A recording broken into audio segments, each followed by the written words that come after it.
కాబట్టి మేము కోరేది ఒకటే, మా పార్టీలో మిగిలిన ఏకైక మా ఎమ్మెల్యే మాగంటి గోపీనాథ్ గారు చనిపోయారు కాబట్టి వారి కుటుంబానికి అవకాశం ఇచ్చారు కాబట్టి జూబ్లీహిల్స్ ప్రజలకి అక్కడ చాలామంది మరి ఇతర ప్రాంతాల నుంచి వచ్చి నివసించి చాలామంది సెటిలర్స్ ఉన్నాయి. దాదాపు 1.5 మంది గోపన్నని అభిమానించేవాళ్ళు.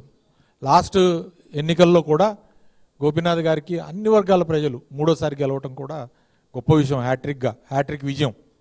సో అలాంటి ఎన్నికల్లో ప్రజలు ప్రత్యేకించి ఎక్కడైతే ఈ కార్యక్రమాలు జరుగుతున్నాయో ఎవరి చుట్టూతో అయితే తిప్పుతా ఉన్నారో వాళ్ళందరూ కూడా గమనించాలి. కేసీఆర్ గారు ఏ రకమైన గౌరవాన్ని అందరికీ ఇచ్చారనేది ఒకసారి ఆలోచించుకోవాల్సిన అవసరం ఉందని చెప్పి తెలియజేస్తూ మాగంటి సునీత గారి యొక్క మరి కారు గుర్తుకి 11వ తారీఖు నాడు అందరూ ఓటేసి గెలిపించవలసిందిగా కోరుతా ఉన్నాను. జై తెలంగాణ.